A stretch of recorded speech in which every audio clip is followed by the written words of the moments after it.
Welcome mga papa.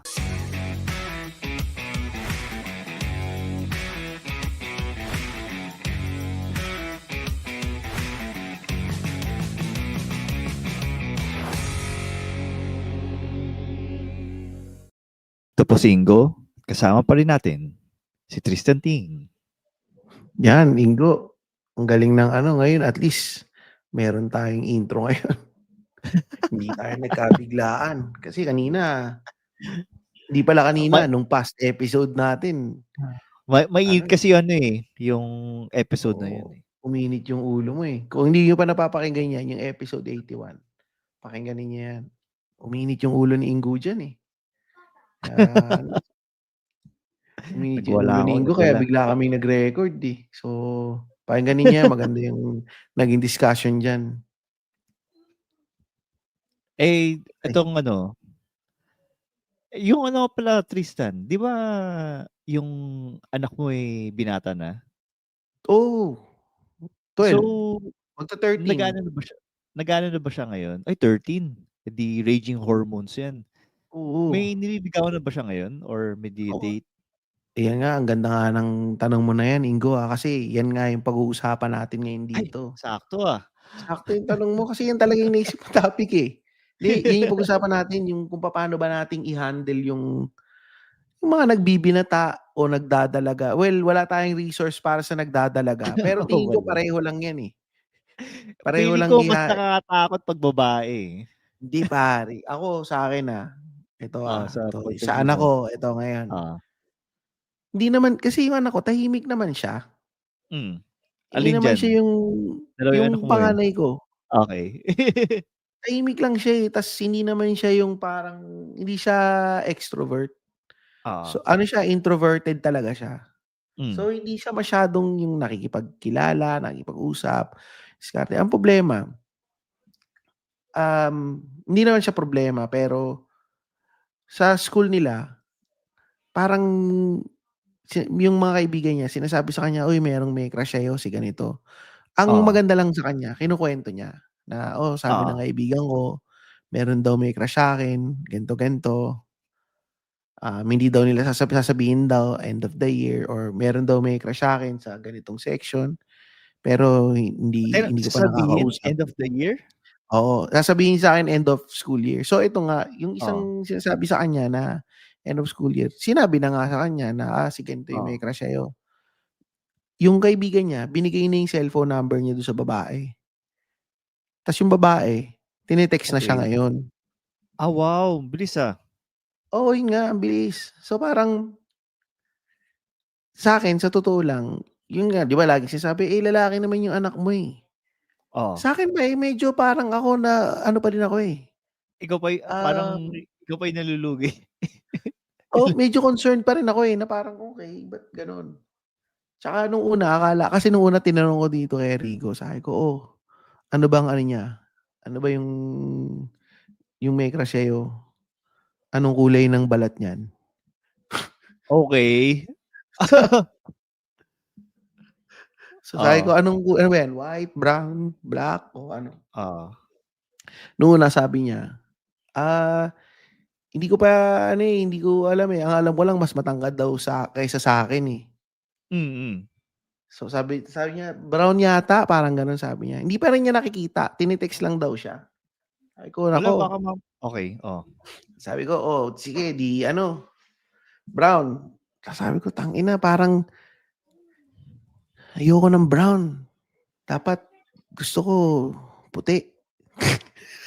Okay. Ikaw pa talaga, okay. Hindi, so parang iisip ko lang, tangina, brown. Sabi ko, anong brown? Parang mga Moana, parang ganyan. Sabi niya, I think so. Parang sabi ko, naku, baka mga malalaki yan yung malalaking puwet yan na baka mas malaki pa siya yan. Ganito. Tapos, nung isang araw, nung Friday, kahapon, sabi, di kausap ko yung kapatid ko. Sabi ng kapatid ko, kinausap niya si Rigo. Sabi ng kapatid ko, sabihin mo dun sa nagte-text sa'yo, send na ka ng picture para nakikita mo siya. Tapos tinuruan pa ng kapatid ko na parang sabi, ganito yung sabihin mo, na gusto lang talaga kasi kitang makita, ganito. I'm so interested.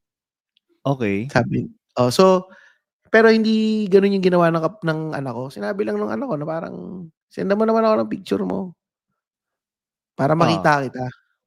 So, nag-selfie yung bata, okey. nag-picture. Nung una yung mataas. Tapos sabi ko, Oo, "Hindi naman makita yung mukha masyado." So, okey. sabi ko, "Humingi ka pa ng isa pang picture." Nung Mm, nag-send ng picture, yun nga, nakita ko, ano, puti. Mukhang nerdy na puti. okey, Aussie, okey. Australian, blonde, tapos maganda. Oo. Sabi ko, puwede. Puwede. Hindi, naisip ko lang, ang ano lang, eto nga, parang hindi ko alam papaanong magre-react or papaano kung tatanungin para mag-open up. Ayoko naman kasing masyadong magmukhang sobrang nosy ako sa anak Oo. ko. Baka kasi lalong magtago. So ito, sa mga nakikinig, kunyari ito siguro yung mga naka-experience na nito na yung mga anak ninyo, papaano ba, kinakausap niyo ba yung anak ninyo, tinatanong ba ninyo? O kailangan hindi ko alam, papaano, eh. Yung ano, yung kakilala ko, ang ginagawa niya, naka-login yung Facebook Messenger sa phone niya. Naka-login yung account ng anak niya sa phone niya. Para sa gano'n, namo-monitor niya yung mga conversation. Tapos, parang hindi na lalaki din yung anak niya. So, Hmm. parang hindi niya pinapakailaman kung ano man yung mga pinag-uusapan nila. Kumbaga parang ano lang, purely monitoring lang. Pero ito Yun. pero ito, hindi ba ano yun, medyo invasion of privacy yun? Dahil alam mo naman yung mga Gen Z ngayon, masyadong mga ano yung mga yan. Hindi, well, dahil ewan ko, sa culture natin, tangina, ano, walang invasion of privacy Kung hanggang sabagay, tayo nga tinakas dito lumaki sa tayo lubong wala na 'to. sabagay ako nga wala nga akong kwarto, Oo, nagbibihis putya. So ako, yun lang ano ko, na parang ayoko lang umabot sa point na, um, sabihin nung anak ko na invasion of privacy na hindi You're ko not although respecting ginagawa my ko pagka boundaries. yun respecting of boundaries. Pero ang ginagawa ko pagka ano, 'pag tulog, binubuksan ko yung Oh, phone, sinisilip ko, oh, tinitignan ko kung ano yung mga pinag-uusapan. So far naman parang nakita ko nagse-send lang siya ng mga memes, mm. send ng mga cat videos, ito ba ganito, ganito. Nakita ko mga pero nakita ko dito kasi tangina inisip ko yung mga babae, Oh, medyo ano, straightforward, eh. eh, di mas Parang hindi na maganda. niya nililigawan, parang ang matik na kaagad tawag sa kanya, "Mi amor, good Ah, morning," mga ganyan. Pare, tapos ito sabi ni Marv Kapuyan dito, "So much for invading privacy." Pilipino tayo ulul. So, Ano 'to, ito basahin ko na yung comment nito si Nick Vlad. Ay ikaw na magbasahin ko, ayan. sabi ni Nick Vlard, "I have 2 daughters, 13 and 11 years old. Nag-iipon na ako pambili ng baril at pampiyansa." Pero ito, naisip ko, alam mo nagme-make sense yung arranged marriage, eh. Pero ito, Nagme-make nung sense ang oo, arranged marriage sa oo. aling culture? Sa Chinese culture ba Hindi 'yan? Sa yung sa mga Indian culture. Kasi sa okey. Indian culture, yung yung arranged marriage, kilala nila Mm. yung pamilya nung babae. Yung pamilya Oo. nung babae tsaka pamilya ng lalaki magkakilala. Hmm. Tapos yung mga magulang sila yung nag-uusap, titignan nila ano ba yung background ng pamilya nito. Ah, Makakasundo ba ng kultura ng pamilya natin yung oo. kultura ng pamilya nila? Yung mga upbringing. Yung upbringing ba nila similar ng Hmm. upbringing natin? Kasi 'di ba kaya nga 'pag pansinin mo, eto napansin ko walang divorce na mga Indians. Bihira yung naghihiwalay ng mga Bombay, kahit arranged Okey. marriage sila. Kasi bago pa sila magpakasal, muna nila na tinitignan nila yung kultura, yung culture and values nung pamilya nung papakasalan niya. Oo. Both Yung kumbaga parties, both ikaw, parties. yung anak mo Oo. may mapapangasawa, mati ka agad yun, kilala mo yung anak mo, alam mo yung tendencies ng anak mo, Mm. titignan mo yung pamilya nung babae, Oo. titignan mo rin yung babae, makikita mo na parang, ano 'to, kaya niyang i-handle yung anak ko. Oo. Ta's gano'n din, mase-set mo na yung expectations nung pamilya nung babae na, um, yung anak ko ito yung mga ugali, ganito, ganito, Hmm. ganito. So, sila mismo mag-uusap na sila bago pa sila Pero magkakilala. pero parang ano, parang ang weird lang. Siguro ang weird sa culture natin kasi uso sa'tin yung sa'tin kasi tayo yung ano, tayo yung kumikilala sa mapapangasawa natin, and also dun sa family ng mapapangasawa natin. Weird siya dun sa in a sense na wala mang parang parang pilit yung chemistry, parang pilit na dapat magkasundo kayo, yun. Pagka-arranged marriage. Yun O nga, eh, pag-arrange pero marriage. iniisip ko, ang mangyayari kasi, malamang magkakaroon kayo ng chemistry kasi nagkaroon na ng background check na nagma-match yung upbringing mo dun sa upbringing nung asawa mo. Pero ito pa yung mas medyo weird siguro sa side ko. Kasi Mm. ini-imagine ko, kung ginawa sa akin ng parents ko 'yan, parang ibig sabihin alam ng nanay tsaka tatay ko na nanonood ako ng mga hentai-hentai, mga ganyan. At saka 'di ba parang parang parang par alam mo 'yun, parang sabihin, "Oh, ito yung anak ko, ito yung ginagawa niya, ito yung mga hobbies niya, ito yung mga binabasa niya." Parang para makapag-negotiate ka or para makapag-arrange marriage ka, I would assume na sobrang kilala ng parents yung mga anak nila. Siguro baka yun yung ano, yung ito kasi parang naisip ko lang bigla, eh, na parang, ang ano kasi dito is, kumbaga ikaw, napagdaanan mo na lahat, marami ka ng pinagdaanan na experience sa buhay, eh, Hmm. na alam mo na ayaw mo ng pagdaanan ng anak mo. Parang makikita mo na kaagad na parang ikaw na yung magde-decide para sa anak mo. So, ako parang ito lang naisip ko rin kasi, kunyari ito nga yung anak ko text-text, mga girlfriend na ganyan, Oo. or may mga nagme-message sa kanya. Hmm. Gusto ko, hindi naman gusto ko, parang magandang idea lang na parang makakapagbigay ako ng input Oo. na, "Nak, 'wag 'yan kasi maitim siko niyan, eh." Parang gano'n. Parang or, "Anak, parang medyo ano siya, medyo untidy siya, tsaka parang hindi." Tatanungin mo rin na parang, "Oh, pumapasok ba siya sa school?" 'Pag sinabi, "Eh, hindi siya masyadong matalino, eh, pero maganda siya tsaka sexy, eh." Parang ikaw mismo isip mo, "Naku, anak, Pero hindi siya hindi ba matalino." ginagawa 'yan nung panahon natin? Alin? Yung mga tipong, "Oh, saan ba nag-aaral 'yan si girlie?" Tapos kapag sabi, "Ay tay ano, out of school Sa youth." Culyat High School, oh. Oo, Sabi, "Ha? Hindi siya nag-aaral?" Parang sa'tin oo. gina-judge yung Hmm. mga Eh, ako aaminin jowa-jowa. ko medyo pagka gano'n din kasi ija-judge ko din, eh. Kasi ito, napakalaking bagay Ang maputing siko. at maputing kilikili. Hindi, ano, yung pipiliing partner mo sa buhay Oo. is, make or break 'yan para sa buhay mo. Ah, Make or break 'yan para oo. sa'yo. Depende Amen, 'yan kung amen sino brother. yung pinili mong makakasama mo sa buhay mo. Kasi Oo. alam mo sa totoo lang, kunyari hindi ko napangasawa si Luis, Oo. tangina baka wala ako sigurong masyadong pinagagagawa ngayon. Baka medyo olats ako or hindi ko Hmm. alam. Baka hindi ako masyadong na ano, na naayos. Oo. Kasi minsan laging yun yung nagdidikte kung sino yung kasama mo sa buhay.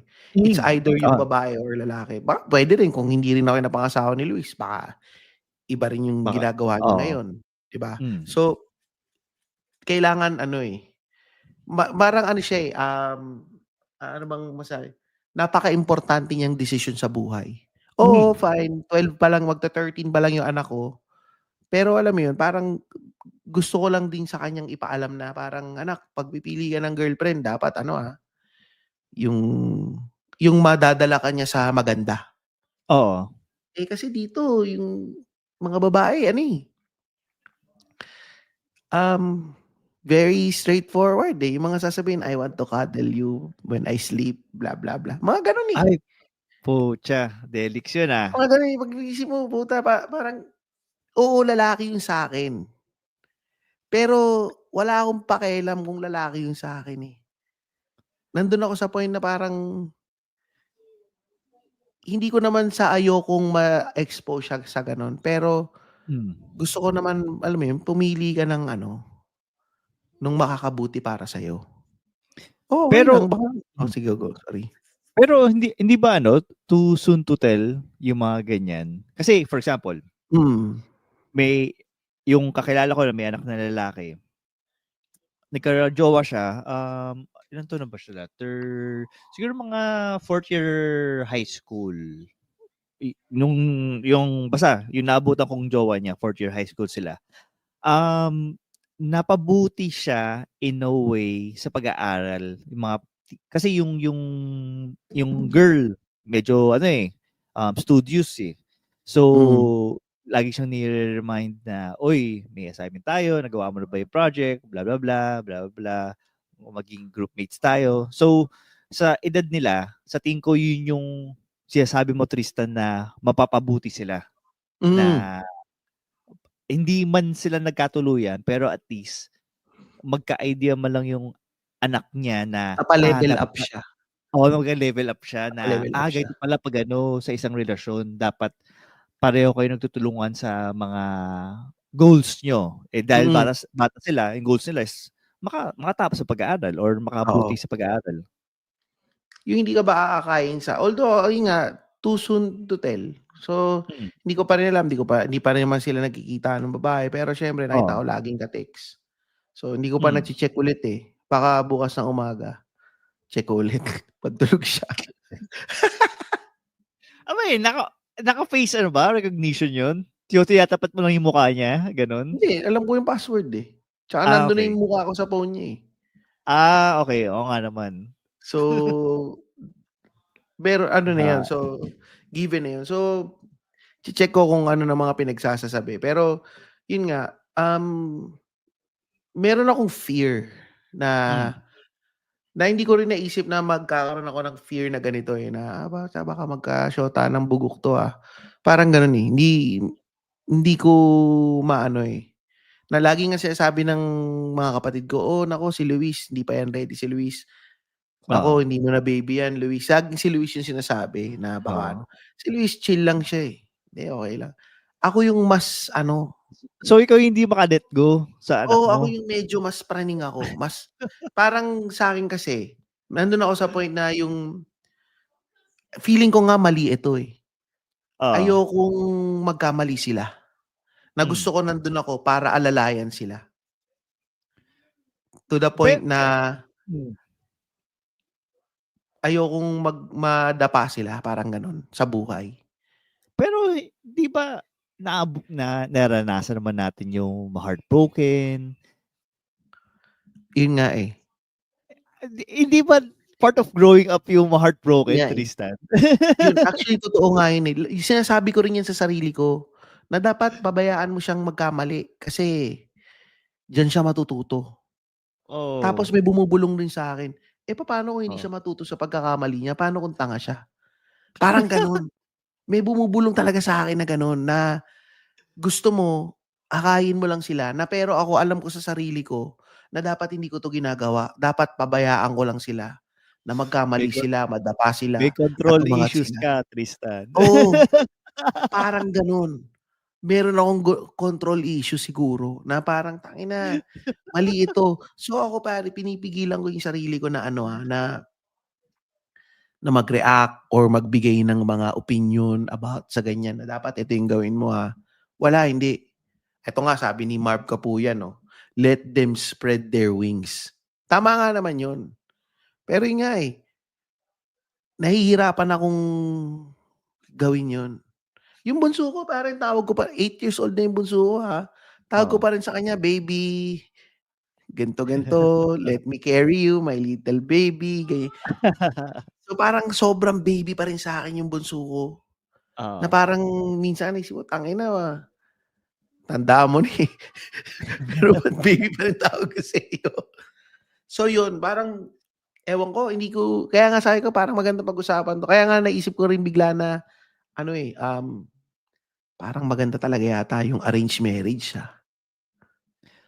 Ako, maiintindihan ko yung arranged marriage na magbe-benefit yung family financially or politically, parang basta tangible, something tangible. Mm. Kasi ewan ko, hindi talaga ako, hindi siguro nagre-register sa akin yung arranged marriage dahil siguro sa culture. Dahil exposed na ako doon sa Chinese arranged marriage. Tsaka yun lang. Pero yung Pero kasi ex-wife mo 'di ba Chinese sila? Hindi sila hindi, gano'n na arranged hindi sila marriage? Chinese. Mukhang Chinese lang. Pero meron Mukha akong ng ano, Chinese. oo, mukhang Chinese lang. Pero yung meron akong kakilala, sayang hindi ko siya natanong nito kung arranged marriage sila. It's parang sa Chinese kasi may kaisyaw yung speed dating na Mm. tsaka may hilig yung mga matatanda sa Chinese na ipapakilala yung mga pamangkin nila, mga apo nila, tas ima-match dun sa single nilang kung whatever. Oo. Ganun yung nangyari sa kakilala ko. So hindi ko sure kung counted ba yun as arranged marriage. At gusto ko din malaman na ano ang nakuha mo doon sa arranged marriage na yun. Ito nga alam ko yung mga Bombay dito, Oh. arranged marriage sila Kasi may ka-office mate si Luis gano'n Lahat ba ng Uuwi siya Bombay? ng Ay, India. Indian pala? Oo. Hayop. Uuwi siya ng India para magpakasal. Oh. Do'n pa lang niya makikita yung bride niya. Seryoso? Di ba Oo. nakakatakot yun? Ang pumili daw yung magulang. So, tinatanong ni Luis, Pero "So, paano yun?" oo Ano, nga, paano go. yun? Pero nakita yung picture, may picture. Oo, may picture pero dun pa lang Ah, sila magme-meet, dun pag-uwi niya sa India, personally, okay. sa wedding. So parang sabi niya, "Papaano yun?"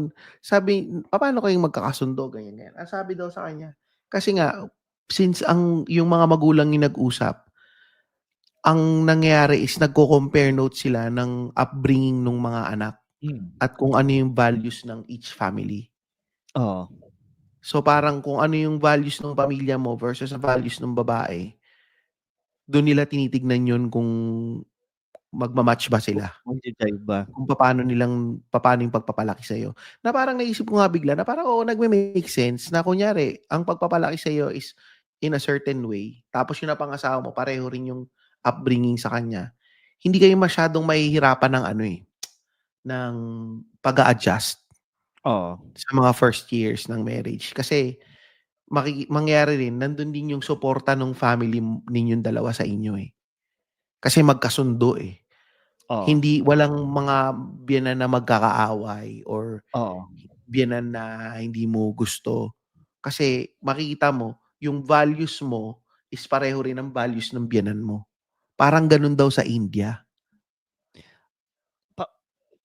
Ako sa point of view ko, for some weird reason, ang naiisip ko, so parang magkapatid kayo? Parang Parang kasi same yung siguro baka or nga siguro actually yun nga naisip similar, ko.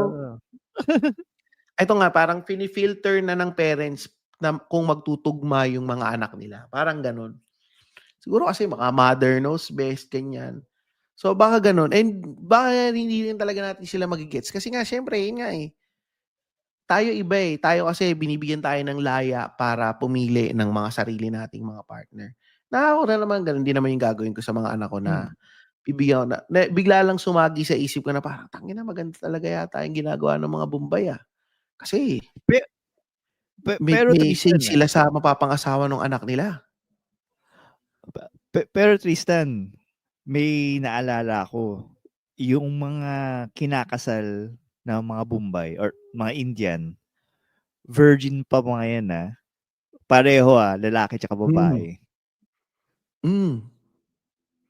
Nandun din yung magulang, shooter. So, is yung sa kultura ba natin, parang ilang generations para yun, ilang generations yung Um, kailangan mo para matanggal yan sa sistema natin? Tingin ko hindi talaga sumagi lang sa isip ko nung naisip Sumagi ko lang lang na sa'yo. parang bigla lang na, parang maganda rin yung meron akong say sa kung sino ide-date ng anak ko, Parang gano'n. Biglang nag-flash lang sa'kin yung biglang nag-fast forward yung utak ko na parang 'pag mag-aasawa na 'to kaya ito, ano kaya 'to? Pero, eh, sige, babalik ulit ako sa dun sa kultura natin.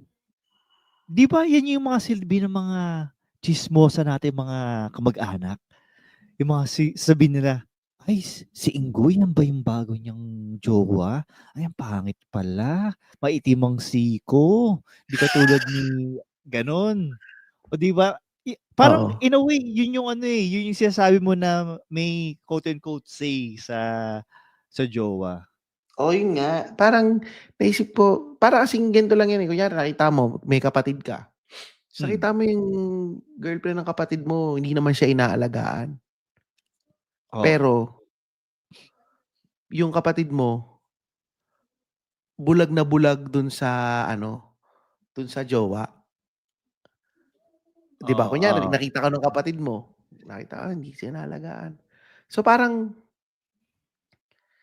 'pag inisip mo, tangina gusto kong siyang pakialaman. Oo, Kasi ako yung nandun siya sa loob nung bubble na oo, parang nandun siya sa loob nung bubble na parang, mahal na mahal ko 'to, ito ako, ganito, ganito. oo nga, Pero outside of that bubble, mga hindi niya kapatid ko gago nakikita. mga yan, Hindi niya Ay, sorry. yung outside of that bubble, ikaw kunyari ikaw Oo, yung nandun sa sitwasyon na yun na hindi inaalagaan. oo, Outside of your bubble, hindi mo nakikita yung nangyayari sa'yo. pati Pero mga yung mga kaibigan ko, taong nasa paligid ninyo nakikita na parang, "Oh, kawawa naman si Ingo. Hindi oo, ano, hindi siya inaalagaan, ganito, ganito, ganito, ganito." Pero hindi kami puwedeng makialam oo, kasi kasi buhay nila yan. buhay nila 'yan, buhay mag-asawa 'yan. Na Oo, parang hindi ba puwedeng magbibigay ka lang ng feedback?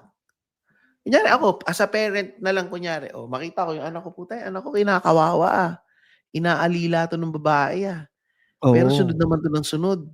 oo, talagang tanga talaga. Oo, tanga-tanga nito. Pero dahil nga nandun sa kultura natin na hindi tayo dapat nakikialam, eh, wala tayong masasabi.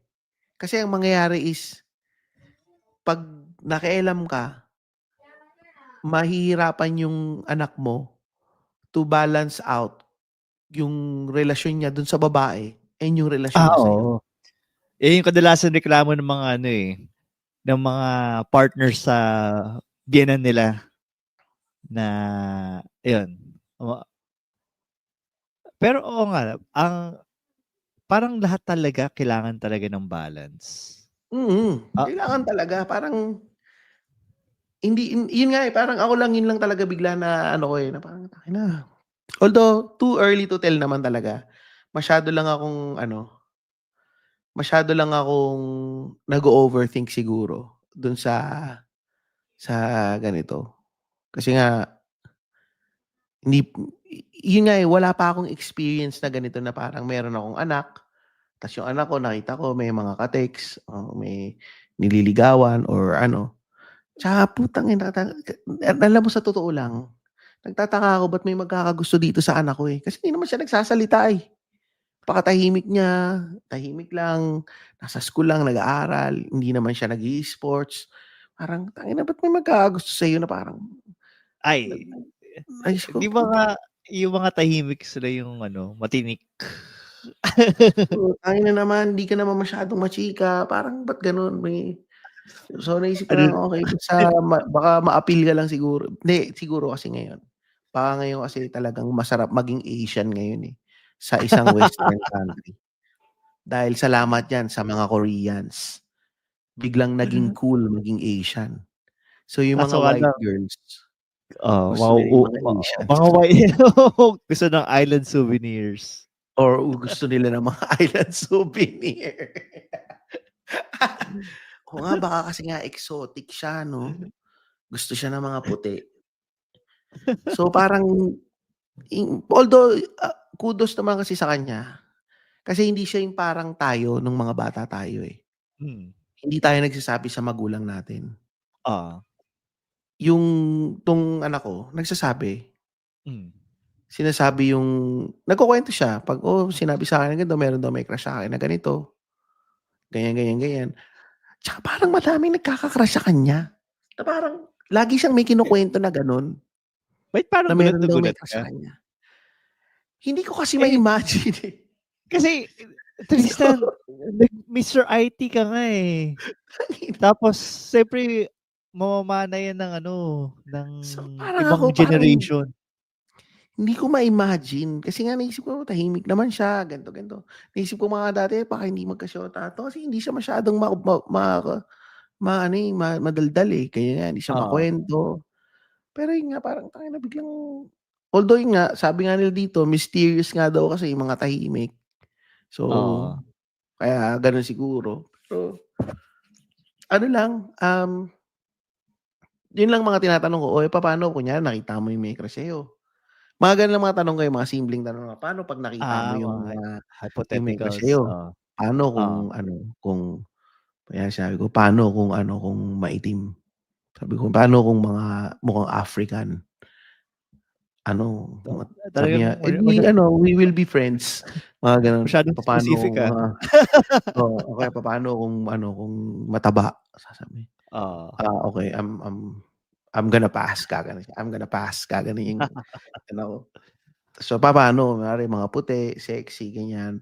Paano kung maganda? Well, maybe I can pursue her, blah, blah, blah, blah, blah. Oo, Tangina, oo. pursue ang putang ina. Pagkatapos mo palang malalaman. Siyempre hindi ako nagre-react, parang ako nahihirapan lang ako magpanggap na parang excited ako para sa kanya. Kasi Oo, sa totoo, hindi ako excited para sa kanya, eh.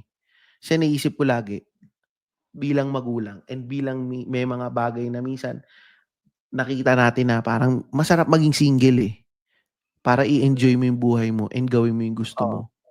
Once magka-shota ka kasi, kokontrolin ka na niyan.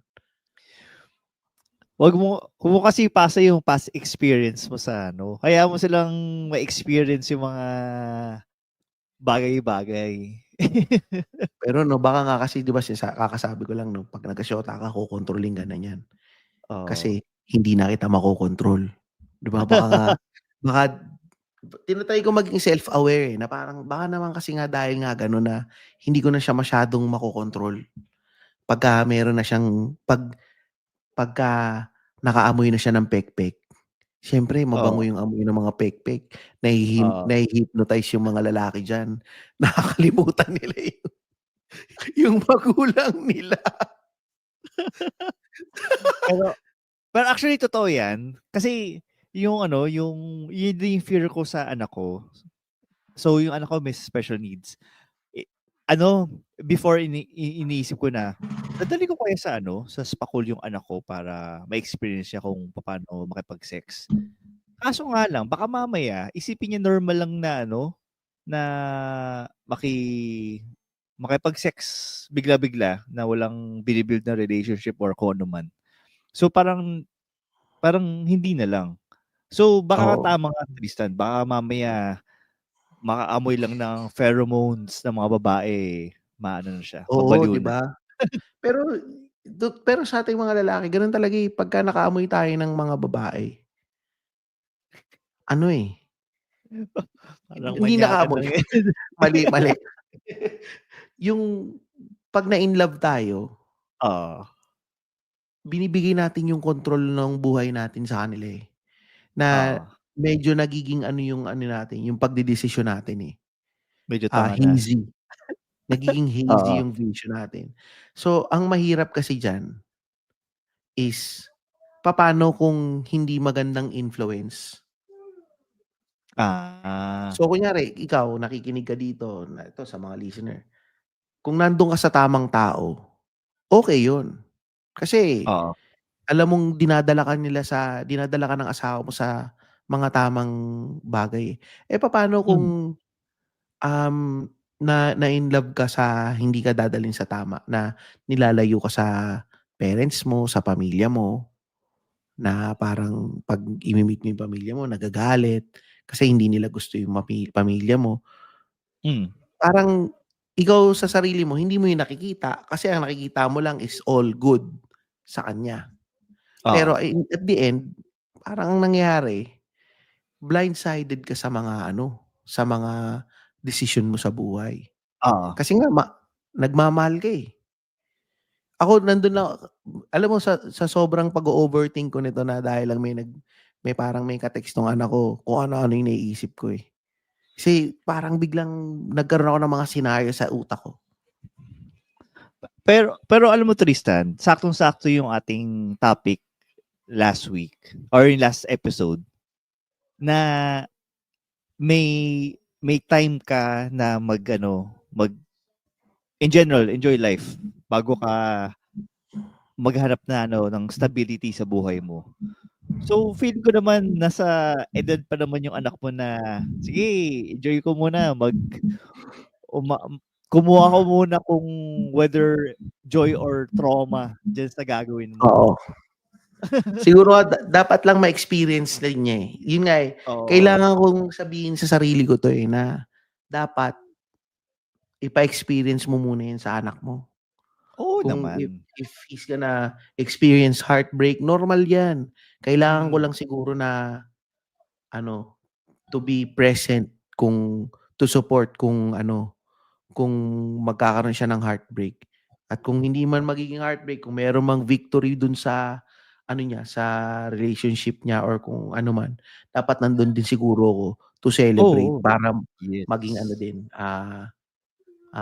yung sa victory niya siguro. Mahirap, Oo. eh.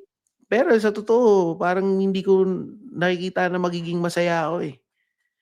So, paano pa kaya 'no, kung nagkaanak ako na babae 'no, baka parang mas nag-aano ako 'no, partida Ito lalaki nga kaya 'no. ito nga sabi ni Nick Vlad, eh, bibili na nga daw siya ng baril, eh. Sabi ni Marv Kapuyan 'no, nadadamay tayo dito kay Tristan. Kaya ito maganda talaga 'to, ipakinig ninyo 'to sa mga asawa ninyo. Para nakikita rin ng mga asawa ninyo yung mga yung mga side natin na ganito, eh, yung mga worrying side natin. Kasi yung mga asawa natin, ang feeling nila mga no worries tayo, eh, na easy going lang tayo. Pero sa totoo lang, yung mga araw na mga nakatanga lang kami, may mga iniisip kami niyan. Well, minsan may iniisip kami niyan. Ako kasi 'pag Is nakatanga ako, static lang talaga, eh. So yun lang naman ang ano ko dito. Ito, basahin ko lang yung sabi ni Marv Kapuyan, po-post natin dito. "We can only guide them to an extent. Importante alam nila na nandito tayo palagi sa likod hmm. nila whenever they reach success or not." Tama, tama naman.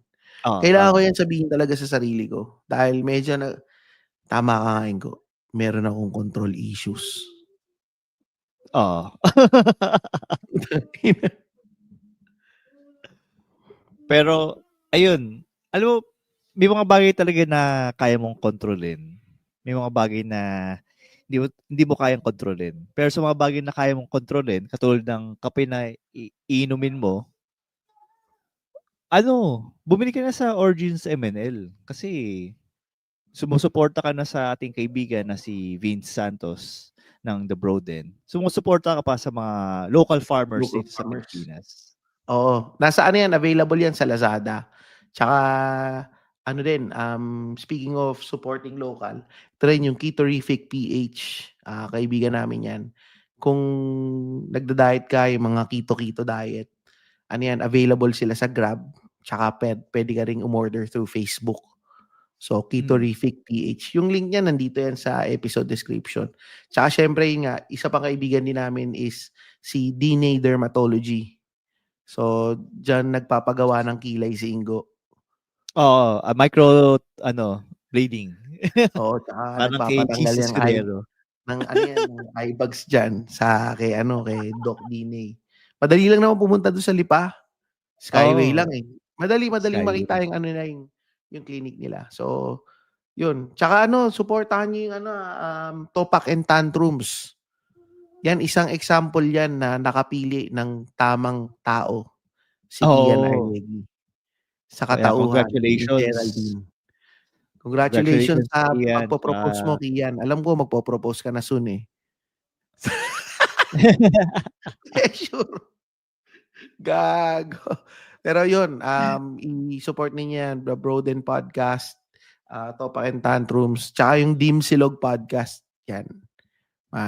Magandang pakinggan yung mga yan. Tsaka syempre, kung kunyari nakikinig yung asawa ninyo nito, tas meron silang sariling Spotify, sabihin ninyo, follow nila kami. Wag na muna silang Napaka-specific ng instruction. Wag na muna silang makinig dun sa sarili nilang sa Spotify ninyo. Gawin ninyo, kahit nakikinig sila sa Spotify ninyo sa kotse, oo. Habang nasa kotse kayo ngayon, buksan niyo yung sarili niyong Spotify. Kunyari, ikaw yung asawa. Tapos yung Oo. mister mo nakikinig nito sa kotse. Kasi certified daw tayo ng mga misis na pakinggan sa kotse habang nagda-drive. Yan yung isa sa mga Oo, comment family sa'tin. friendly. Family friendly pakinggan dahil nga tsaka mukhang magandang pakinggan 'to ng mga asawa din, eh. So, kunyari ikaw yung misis nung nakikinig nito, magbukas ka rin ng Spotify ta's i-follow niyo kami Mm. para matulungan niyo kami. Kahit na kung gusto niyo rin naman kaming suportahan financially, meron kaming Patreon sa www.patreon.com/papapatreon. So tsaka share nyo kami para dumami lang yung following namin sa Spotify. Follow nyo kami please sa Spotify. Parang awa na ninyo. Wala na. Hopefully na-enjoy niyo 'tong episode na 'to. Kaya Oo.